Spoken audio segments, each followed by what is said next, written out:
taxation كنت ما بنايا في الإسلام أو لا هدان إسويدينو مدة لبعض انتو كصوب بلومي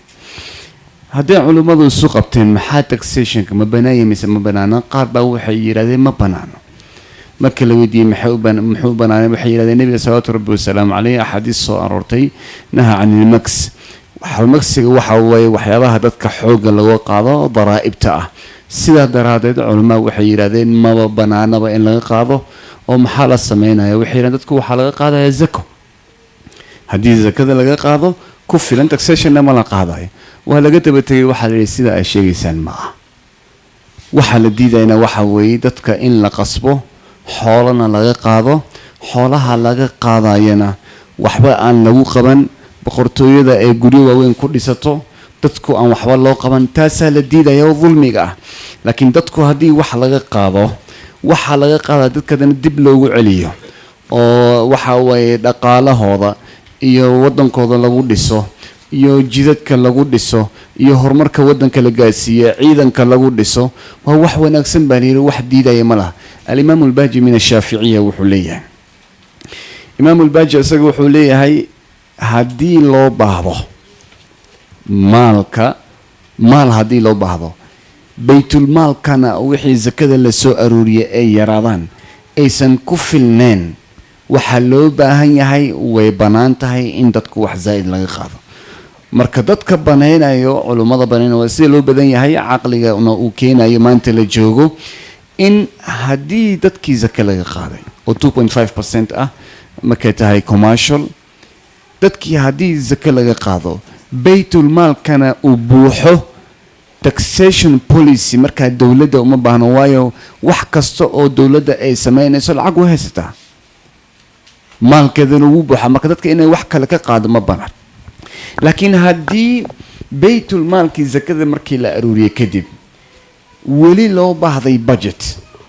marka dadku waa laga qaadayaa tax waa laga qaadi karaa al-imam Yusuf ibn Tashfin Google ka gala waa nin muxuu ahaa muslima fi al-Maghrib al-Arabi North Africa iyo al-Andalus ayuu xukumi jiray wadamo badan ayuu xukumay empire buu ahaa oo waxa way wuxuu xukumay waa waxa way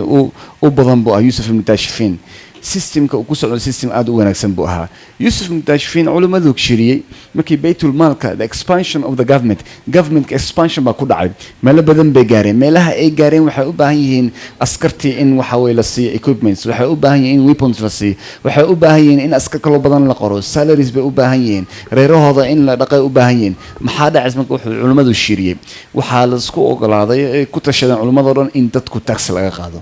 taxkaas lagu kabo جيشك أما Ministry of Defense لو كبر انتو taxation كبلاد عمر بن الخطاب رضي الله عنه وخليفة المسلمين ونيك وحوي كالساري departments كم والنبي صلى الله عليه وسلم عليه وحكسو اسكو جيرين جهاد مكر الله بحايو قف كسو حل يجري سيفتا سوق هذا أبو بكر لبس سنو هي لبس سنو حل دقال ما حروب الردة دتكي دين تكبحي دتكي زكاة ديدي عمر بن الخطاب مكو إمادة دولة ستيبل بين نقطتين دولة ستيبل كأهد expansion باكود عادي expansion لنا العراق expansion لنا على الشام expansion لنا على مصر وعمرو بن العاص ودري خالد بن الوليد أيا حقا سودان وريجاي دولة دي مكا expand نقطة وإن وحا إلا كلا سارة Ministry of Defense بلا سمية Ministry of Finance بلا سمية taxation وحا إمادة زكاة meelihii la qabsaday dad badan oo gaalaha joogo dadkii gaalada ahaa tax baa lagu soo rogay oo loo yaqaano al-jizya loo yaqaana waxyaabaha kale uu Umar soo saaray markuu culimada iyo saxaabada la shiray waxa kamid ah dhulka laanka waaga hore dadka waa laga qaadi jiray ama waxyaalaha la sameeyay ama dadka waa loo diiday waxa la dhihi jiray jizya bixiya laakiin Umar wuxuu yiri dhulka ayaa asagna tax ka qaadayna qofkii beer leh ama dhul kale leh waxa laga qaadaa tax intaas ah taas waxay keentay in Masar iyo Syria wadamaha agriculture oo ka baxo dadku inay aad u sibeeraan si taxigaas loo bixiyo marka waxay yeedaan culimadu taxation haddaanu fiirino وماشي وكسر بلادي أسرع أحد أهوسيه وعمر بن الخطاب أياب بلابه الإسلام كحو الله سبحانه وتعالى دين تان السجا نوسو دجين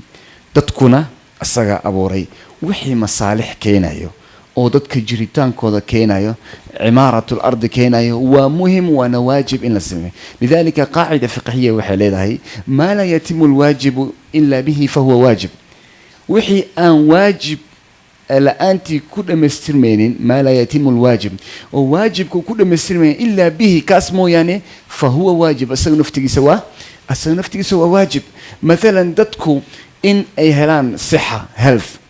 wanaagsan in la helo isbitaallo fiican in la helo security in la helo waa life waman axyaha fakaannama axya annaasa jamiica in security la helo in health la helo in dadku ay nolol fiican helaan waa waajib sharci ah oo loo baahan yahay maslaxadaas in anagu ka shaqeyno haddii uusan istaagi karin ilaa taxation mooye taxationku wuxuu noqonayaa waajib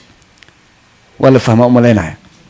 haddii anagu aanan helaynin waxyaabaha qofka uu u baahan yahay basic needs uu bini aadanka u baahan yahay haddii lagu helaynin ilaa inaan isnidaamino taxation la sameeyo dadkii wax yar laga qaado kadibna wixii lagu celiyo kadib arrinka wuxuu noqonayaa waajib waddanka Finland baan tegay gabar carbeed oo waddanka Tanzania u dhalatay ayaan booqday reerkeeda ayaa waxaan isku naqaanaa meesha Tanzania markaan guriga tagay nin Finnish ah ayaa qaba Finlandees ninkii baan sheekaysanay aroortii wixii baan aragnay banaanka markaan u baxnay waqti waxay shaqo weekday waxaan ku yiri maanta shaqo ma jirto miya off ma tahay wuxuu yiri ma shaqeeyo maxaad u shaqeyn baan ku yiri wuxuu yiri dhabarka ayaa laga qabtay anoo shaqadii aan sameynay ku jiro waxay ahayd shaqo manpower u baahan maxaa xal ah baan ku yiri wuxuu yiri hadda iskool baan ku jiraa oo reerka yaa biilo aniga waxbaan rabaa inaan ogaado ma u tago weydiinaya markaas wuxuu igu yiri waxaan qaataa mushaarkayga 80% of my salary hore aan qaadan jiray ayaan qaataa anoo hadda shaqeynayn maadaama dib uu igu dhacay ana ahay muwaadin Finnish ah wali mushaarkayga waa helayaa 80% of it waxa ka go'ay kaliya meeqa 20% haddana waxbarasho kale uu galay waxbarashada maxaa u galay si aan u helo shaqo aan dhabarka waxa way dib gaarsiinayno oo fadhi ah marka tatawurka la gaaray waxa way muslimiinta anaga ah inaan qaadan Soma qofka maanta laakiin haddii adiga maanta wax kugu dhacaan company aad u shaqeynaysa مثلا iska daa Soomaaliya meel kale Afrikadeena company aad u shaqeynaysa haddii boodabooda kula dhacdo ama accident ay hesho haddii u badan yihiin kii ku naxariista bil buu ka bixinaya mushaarka kadibna hadaa ka baxdo wax ku siinaya malaha وصح western how civilization وcapitalism survival for the fittest لكن هذا ولي wadamada Scandinavianka dadku